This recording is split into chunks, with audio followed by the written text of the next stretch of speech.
Just some thoughts on the 45-mile theory. No disagreements of anything.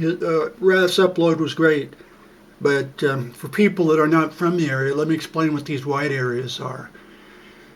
They're playas, and they do fill up with water, like 1 inch deep, 2 inch deep. Then it evaporates and it leaves behind the salts, carbonates, lime, nasty chemicals. This here is volcanic. This is Death Valley, by the way, the lowest area in the United States.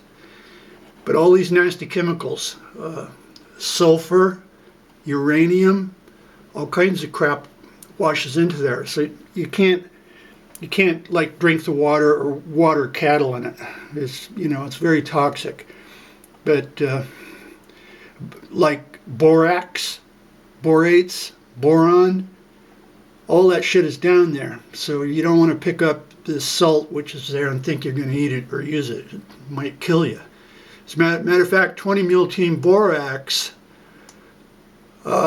with the 20 burros or donkeys pulling the carts with the big wagons. This is right in here because they did mine it for boron and borates and shit to put in your soap back then. So that's what those white areas are, that they don't have an outlet. So the water just keeps pouring in and rinsing down all these nasty chemicals. So that's what those white areas are. So you see here, as a matter of fact, this is a famous place in the United States right here. You drive along it and across it, where all the mammoth bones are, is right here. That's what that is. The same would be true here, especially here. That's what those white areas are. They're dried up salts and chemicals. They're often impossible to walk on, and you can break through. You can break through the crust, and go down to your ankles or knees. And there can even be water on them. So generally you won't see roads going across them because they get flooded and the water table is often right there. Let me click on this to give you an idea of, there's Badwater Basin and Death Valley that I just showed you. Now that's pretty good, but different areas are very nasty and almost impossible to walk on. This one here shows it when it's got water in it. But see, like this one, and of course I've obviously been there, and it's nasty. If you go off this board, that's why the boardwalk is there. It's almost impossible to walk along more than a few feet. But, like, see there, so there's about those playas. They're very, very nasty. They tear up your boots. You can't ride a bike. You can't do nothing. Okay, so 45-mile theory, and why I keep saying it's almost impossible is because 45 miles he could have meant let's say 20 miles out, factoring in exaggeration, or that he gets there and it was harder than he thought. Let's say 20 miles out, 20 miles back.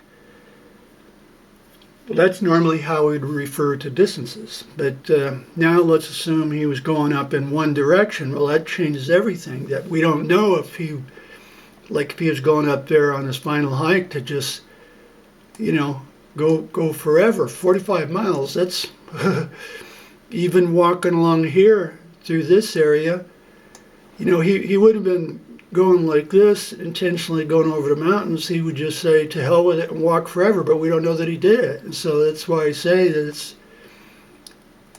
it's very hard to figure what he had in his mind. This is the area, the furthest extent that I drew in at 40 miles. So that's the area that Rath was looking at. If he went all the way up here, well, he's not going to do it in one day. It's going to take 2 days. It's going to take 2 days, especially up into the mountains and not just walking along. Like I did 20 miles down to Lake Mead, and it's not like it killed me, but I started out at before daybreak and ended up at dusk, 10 miles down, 10 miles back, and that was just walking along, and it was a beater. So to double that, him with bad knees and everything, plus going over, at least starting out in nasty terrain, if he just figured, oh, I'm going to just go forever, he could have come along here. This would be very difficult to go through there. Well, I'm going to go for 45 miles. He could have come down and then just walked along like people do on the washes and the flats. You know, and just, I don't know, but I can't picture a suicide doing that to prove a point how far they can get. So you see what I'm saying, that it's, and it also, if he wanted to just go explore and to hell with it, you know, this is my final hike, he could have gone through here.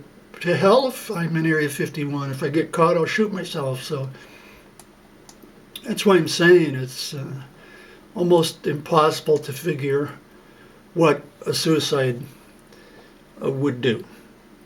You know, if he's going to go 45 miles, it's not going to be to go to critical points of interest. No, he would just stomp along and just keep going. So it's, you know, it's hard to figure.